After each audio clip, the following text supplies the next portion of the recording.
পল্টু মামা একদিন সকালে বসে খবরের কাগজ পড়ছে। টুকা আর টুবলু ছুটতে ছুটতে সেখানে এলো। মামা, খবর শুনেছো কিছু? কি খবর রে? মামা হাতের কাগজ সরিয়ে রাখে। ওই বিশুখুড়োর কথা। কি কথা রে?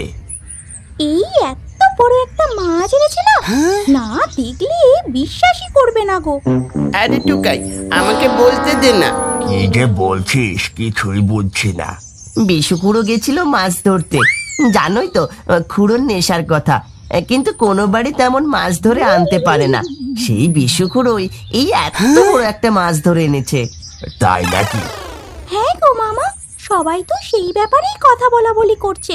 তুমি কিছু শোনোনি? ও, এই আর কি এমন ব্যাপার? এই বলে আবার কাগজ নিয়ে বসে। দুজনে মুখ চাওয়াচাওয়ি করে। মামা তুমি বুঝছো না। হ্যাঁ মামা, আমি সত্যি বলছি। তোমার বিশ্বাস না হলে আমাদের সাথে দেখবে চলো। এমন বড় মাছ কেউ কখনো দেখেনি। সেটা ভুল কিছু বলিসনি, তবে সকালে মাছের আড়তে মাছটা আমিও দেখেছি। যতটা বলছিস অতটা বড় নয়, ওই 5-6 কেজি হবে। 5-6 কেজি বা কম কিসের? তাও আমার তো মনে হলো। কি বললে মামা? মাছের আড়ত? হ্যাঁ, সকালবেলা বাজারে গিয়েছিলাম।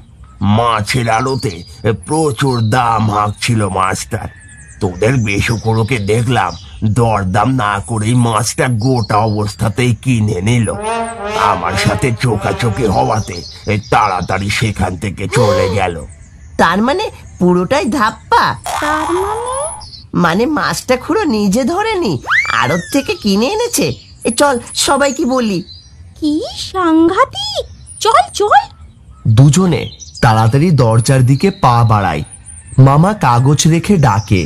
আরে দাঁড়া দাঁড়া, কোথায় যাচ্ছিস? ধাপ্পাবাজি ফাঁস করতে। খুড়ো খুব বড় বড় কথা বলছিল, সব বের করে দেবে। কিন্তু তোরা চলে গেলে যে গল্পটা আমার মনে পড়লো, সেটা কাদের বলবো শুনি? কি গল্প গো মামা? রাক্ষসে মাছের গল্প। কিন্তু তোরা তো খুব ব্যস্ত, থাক বরং তাহলে। মামা অন্যদিকে তাকায়। টুকাই বেগতিক বুঝে টুবলুকে ইশারা করে বসে পড়ে। না মামা, ওসব পরে হবে ক্ষণ, এখন আমাদের গল্প বলো। হ্যাঁ মামা, প্লিজ প্লিজ বলো না। মামা খুশি হয়ে ওদের দিকে তাকায়। আচ্ছা আচ্ছা বেশ। নবাবগঞ্জের শেষ প্রান্তে ছিল এক বিশাল দিঘি।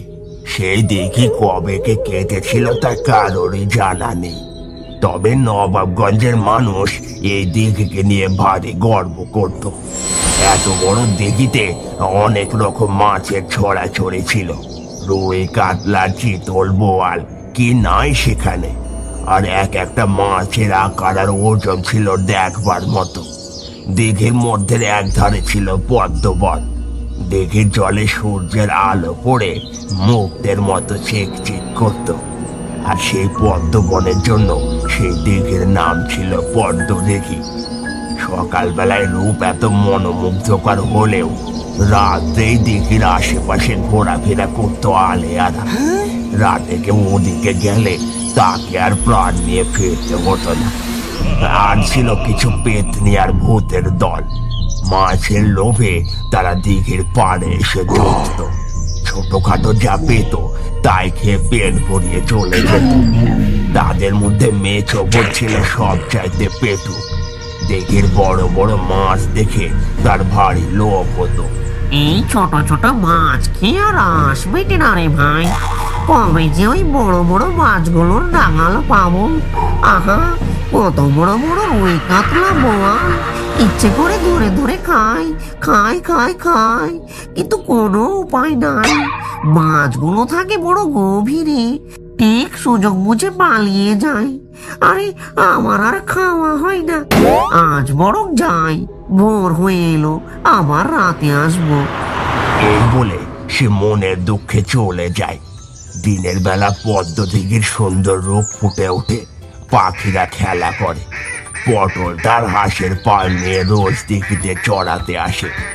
আজও সে হাঁসের পাল ছেড়ে দিয়ে গাছের ছায়াতে বসে পড়ে। আহা, এমন রূপ যেন চোখ ফেরানোই যায় না। ইচ্ছা করে সারাদিনই দিঘির ধারেই বসে থাকি।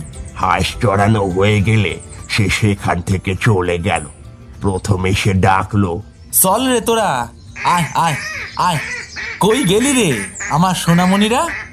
হাঁসগুলো তার ডাক শুনে প্যাক প্যাক রব তুলে একে একে উঠে এলো। তারপর পটলের সাথে সাথে বাড়ির পথ ধরল। আস্তে আস্তে সন্ধে গড়িয়ে রাত নামলো। যথাসময় মেথোপত জলের ধারে এলো। ও আজ আর তোর সইছে না, আজ আমি মাছ খাবোই খাবো, না হলে আমার নাম মেছভূত নয়। এই বলে এসে দিঘির জলে নাম সাঁতরে গভীরে চলে গেল। এই ধর ধর ধর ধর যা। এভাবে সে বারবার ধরতে যায়, আর মাছ তার শরীরের আষ্টে গন্ধে আর তার পিছলে শরীরের গা পিছলে পালায়। কিছুতেই সে কোনো মাছের নাগাল পায় না। মাছগুলো তো খুব চালাক, ওরা আমার গায়ের গন্ধে সোজা হয়ে যাচ্ছে। যদিও বা নাগাল পাচ্ছি, ওরা ঠিক আমার হাত গলে পালাচ্ছে। না, এভাবে হবে না, অন্য কোনো উপায় খুঁজে বের করতে হবে। সে ফোন দিয়ে আটতে থাকে। হঠাৎ তার মাথায় এক ফোন দিয়ে আসে। আচ্ছা, আমি যদি মাছ হয়ে ওদের মধ্যে মিশে যাই, তাহলে তো ওরা কিছুই বুঝতে পারবে না, আর কষ্ট করে ওদের ধরে ধরেও খেতে হবে না। শুধু জলের ভেতর হা করে মুখে পড়ে দিলেই হলো। ও, আমার যে কি আনন্দ হচ্ছে, নিজেই নিজের পেট চাপড়াতে ইচ্ছে করছে। কি ভালো বুদ্ধি যে বের করেছি। যেমন ভাবা তেমন কাজ।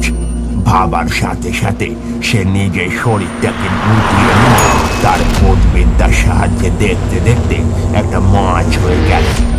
সেই মাছ দেখতে সাধারণ মাছের মতো, দেখে বোঝার কোনো উপায় নেই। মাছ হয়ে মেছভূত টপাটপ মাছ কিনতে লাগলো আর আকারে বাড়তে লাগলো। পদ্ম দিঘির বৃষ্টি জলে ছিল যে মাছ কত, দেখতে দেখতে হলো লোপাট রুই কাতলা যত।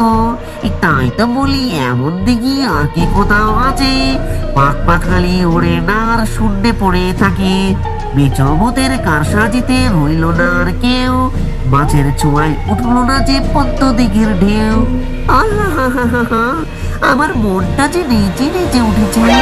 কত মাছ, শুধু হাঁ করো আর গেল, কোনো পরিশ্রম নেই, কিচ্ছু নেই। দরকার হলে শুধু খাও আর ঘুমাও। ওই আর একটা যাচ্ছে। এই বলে সে একটা বড় বোয়াল মাছের পেছনে ধাওয়া করলো। মাছ একটু লুকোচুরি খেলে শেষটাই ধরা দিল, কিন্তু কোনো জিনিসই তোর অফুরন্ত নয়। আস্তে আস্তে সব মাছ মেছভূতের পেটে চলে গেল, আর একটা মাছও অবশিষ্ট রইল না।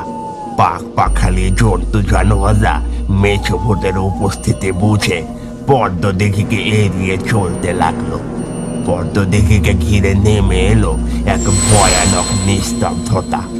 সব মাছ শেষ হয়ে যাওয়ার পর মেছভূত পড়ল মহাভাবনায়। মনের আনন্দে খেতে খেতে সব মাছ যে ফুরিয়ে গেল, এবার আমি কি খাবো? এখানে পড়ে থাকলে যে না খেয়ে থাকতে হবে, তাড়াতাড়ি একটা বিহিত করা দরকার। সে উপায় ভাবতে লাগে। ঠিক সেই সময় পটল তার হাঁসের পাল নিয়ে সেখানে আসে। চল চল, নেমে পড়, এই বেলা ভালো করে খেয়ে নে বাবারা, তবে তো শরীর ভালো রাখতে পারবি, আর শরীর ভালো থাকলে বড় বড় ডিম পাড়তে পারবি। পটল স্বাভাবিকভাবে মেছভূতের সম্পর্কে কিছু জানতো না, কিন্তু পশু পাখিরা এইসব ব্যাপারে টের পায় মানুষের থেকে আগে। হাঁসগুলো মেছভূতের উপস্থিতি বুঝে কিছুতেই জলে নামতে চাইল না। পটল সেসব জানে না, সে নাছোড় বান্দা। কিরে, তোদের আবার কি হলো? কাজের সময় দুষ্টুমি ভালো লেগে না, বলে দিলাম। আমার আবার ডিম নিয়ে হাটেও যেতে হবে, তাড়াতাড়ি কর তোরা। পটলের পীড়া পেরিতে হাঁসগুলো নামলো বটে, তবে বেশি গভীরে গেল না। পটল হাঁসিদের দিঘিতে ছেড়ে গাছের তলায় বসলো, কিন্তু দিঘির দিকে চেয়ে তার ভারী অবাক লাগলো। আরে, অন্যদিন তো ওরা কত দূর দূর চলে যায়, কিন্তু কদিন ধরে বেশি দূর যাওয়া তো দূরের কথা, পাড়ের কাছ থেকেও নড়তে চায়নি। কি যে হলো বুঝতে পেরেছি না। দিঘির আশপাশটাও কেমন যেন থম মেরে আছে। মেছো ভূতের হঠাৎ চোখ পড়লো হাঁসের পালের ওপর। খিদের চোটে তখন তার পেট চুই চুই করছে। না, আর তো পারা যাচ্ছে না। খিদের জ্বালায় যে পেট চুই চুই করছে। এভাবে চলতে থাকলে তো, আরে এগুলোর কথা তো আগে মনে হয়নি। পটলার এতগুলো হাঁস আছে, এগুলোকে কি খাওয়া যায় না? দেখি তো, চেষ্টা করি। সে হাঁস চুরির আশায় এগিয়ে যায়। হাঁসগুলো তলাতে গিয়ে একটা হাঁসকে হঠাৎ জলের তলায় টেনে নিয়ে খেয়ে ফেলে। আহা, কি স্বাদ, কি স্বাদ! এ তো মাছের থেকেও অনেক ভালো খেতে। আর ওটা খেয়ে দেখি। এই বলে সে পরপর 5টা হাঁস খেয়ে ফেলে।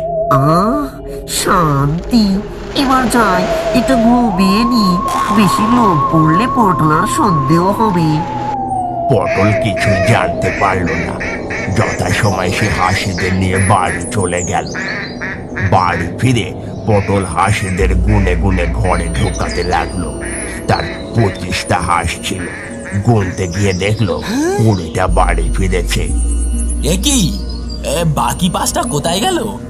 গোনায় কিছু ভুল হয়নি তো? তো আবার দেখি।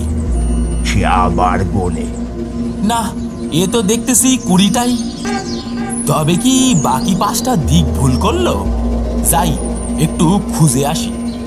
সে তন্ন তন্ন করে সব জায়গায় খুঁজলো, কিন্তু খুঁজে পেল না। সন্ধ্যাও হয়ে আসছিল, তাই তাকে বাড়ি ফিরতেই হলো। সব জায়গাতেই তো খুঁজলাম, কিন্তু কোথাও পেলাম না। হয়তো বেচারিরা দিক ভুল করে থাকবে। না, এবার থেকে আরো সতর্ক হতে হবে। পটল কাকা কি পারবে হাঁসগুলোকে রক্ষা করতে? তার জন্য পটল কাকা কি করবে সেটা জানার জন্য দেখুন আমাদের পরবর্তী গল্প।